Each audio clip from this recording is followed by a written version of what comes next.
સત્તામાં લાવવા માટેનો સંકલ્પ નથી, પણ ગુજરાતમાં જે ભય, ભૂખ અને ભ્રષ્ટાચારનું શાસન છે એને ઉખાડી ફેંકવા માટેનો આજે આપણે સંકલ્પ લેવા ભેગા થયા છે.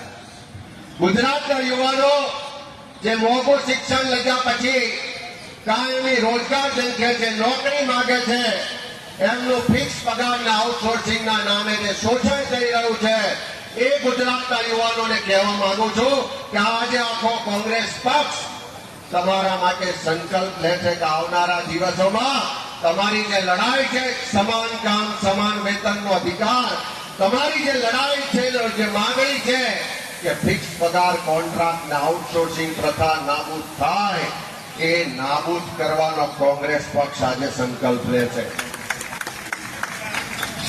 ગુજરાતમાં ભૂમાફિયાઓ બેફામ છે, ખનન માફિયાઓ બેફામ છે, શિક્ષણ માફિયાઓ બેફામ છે, મેડિકલ માફિયાઓ બેફામ છે અને ભાજપના મળતિયા એવા ગુંડાઓ પણ બેફામ છે.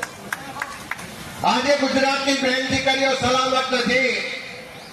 આજે સંકલ્પ લઈએ છે કે ગુજરાતની બહેનોનો એમની સલામતી માટેનો સંકલ્પ છે, એમની સુરક્ષા માટેનો સંકલ્પ છે, એમને સન્માન સાથે સમાન અધિકાર આપવાનો સંકલ્પ લેવા માટે આજે આપણે સૌ ભેગા થયા. ગુજરાતમાં ખેડૂત